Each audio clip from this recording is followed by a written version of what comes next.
नमस्कार दोस्तों, मैं सुनील कुमार आपका स्वागत करता हूं आपके अपने चैनल क्या ऐसा होता है।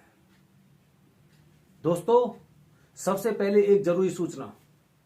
हमारे चैनल का उद्देश्य कभी भी कोई भी धार्मिक भावना को भड़काने का और अंधविश्वास फैलाने का नहीं है।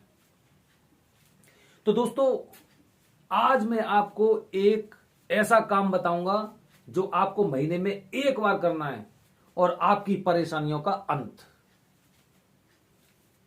सोचा है आपने, महीने में एक बार, सिर्फ एक बार, और वो महीने का दिन आज ही है, 5 दिसंबर 2021, शुक्ल पक्ष की द्वितीया तिथि। आपको पता होगा भोलेनाथ जी के बारे में कि भोलेनाथ जी के मस्तक पर चंद्रमा है। वो कौन सा चंद्रमा है? आपने कभी इस चीज के बारे में सोचा है? जैसे आपको पता होगा, प्रथमा से लेके अमावस्या या प्रथमा से लेके पूर्णिमा तक ये समय होता है। इनके सभी के अलग अलग चंद्रमा होते हैं, आपने देखा होगा। तो भोलेनाथ के मस्तक पर कौन सा चंद्रमा है, क्या आपको पता है? मैं बताता हूं आपके लिए। जो भोलेनाथ जी हैं उनके मस्तक पर द्वितीया का चंद्रमा है, लेकिन महीने में द्वितीया तो 2 होती हैं, पता है आपको?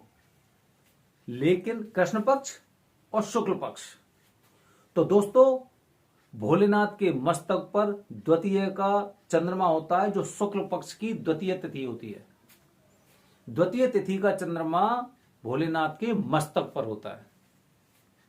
आपको पता है, जैसे चौथ का जो चतुर्थ तिथि होती है, चतुर्थी होती है, उसका चंद्रमा देखने से हमें कुछ ना कुछ परेशानी या कुछ ना कुछ पीड़ा होती है, क्योंकि चंद्रमा को ऐसा शाप मिला था कि अगर आपने चतुर्थी का चंद्रमा देख लिया तो कोई ना कोई आप पर आरोप लगेगा, होता है ऐसा।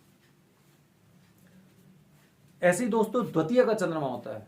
द्वितीया महीने में एक आएगी, शुक्ल पक्ष की द्वितीया महीने में एक आती है।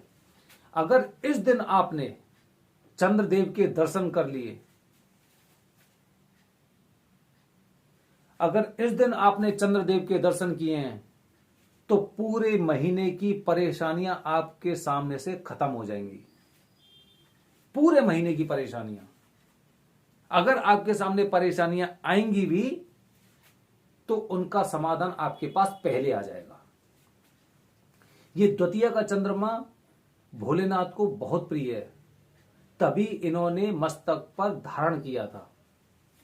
मस्तक पर जो जिस तरह से भोलेनाथ जी ने चंद्रमा को धारण किया था, इसके बारे में आप शिव पुराण में अध्ययन कर सकते हैं। लेकिन दोस्तों, आज ध्यान रखना, मेरी वीडियो देखते ही शाम को द्वितीय का चंद्रमा अवश्य देखना। इसमें एक विशेष बात और है, यह आपको पश्चिम दिशा की ओर दिखाई देगा। द्वितीय का चंद्रमा जो होता है वो पश्चिम दिशा की ओर ही दिखाई देता है।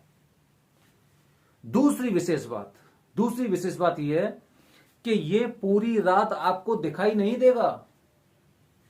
यह आपको हो सकता है आधा घंटे के लिए दिखाई दे, हो सकता है ये 1 घंटे के लिए दिखाई दे। तभी तो शुभ होता है, क्योंकि जब कोई चीज थोड़ी सी होती है तो लोगों को ज्यादा अच्छी लगती है, क्योंकि उसके गुण भरे हुए हैं इसीलिए। क्योंकि अगर किसी की इच्छा होती है, कुछ लोग इन सब चीजों के नियम बना रखे हैं कि मुझे द्वितीया के चंद्रमा के दर्शन करने हैं, वो केवल उन्हें ही दर्शन देते हैं, सबको नहीं देते। अगर आपने द्वितीय के चंद्रमा के दर्शन किए हैं तो आप भी पाप मुक्त हो गए हो, आपके अंदर भी वो शक्तियां आई हैं। और अगर आप ये काम 1 साल तक कर लो, महीने में 1 बार और पूरे साल में 12 बार, अगर ये काम आप कर लेते हैं तो आपके मार्ग में किसी भी तरह की परेशानी हमेशा के लिए नहीं आएगी। आप किसी भी धर्म ग्रंथ में इस चीज का अध्ययन कर सकते हैं। भोलेनाथ के द्वितीय चंद्रमा की जो विशेषताएं होती हैं, जो उनके देखा जाए तो जो हमारे लिए वरदान है, उसको आप इंटरनेट के माध्यम से ही पढ़ सकते हैं। तो दोस्तों, आपको यह काम महीने में केवल एक बार करना है और आपकी सारी परेशानियां खत्म। आप खुद देखेंगे इस बात को। किसी भी तरह की परेशानी हो, सारी परेशानियों का समापन द्वितीया के चंद्रमा के दर्शन मात्र से हो जाता है। जय हिंद दोस्तों, जय भारत, हर हर महादेव।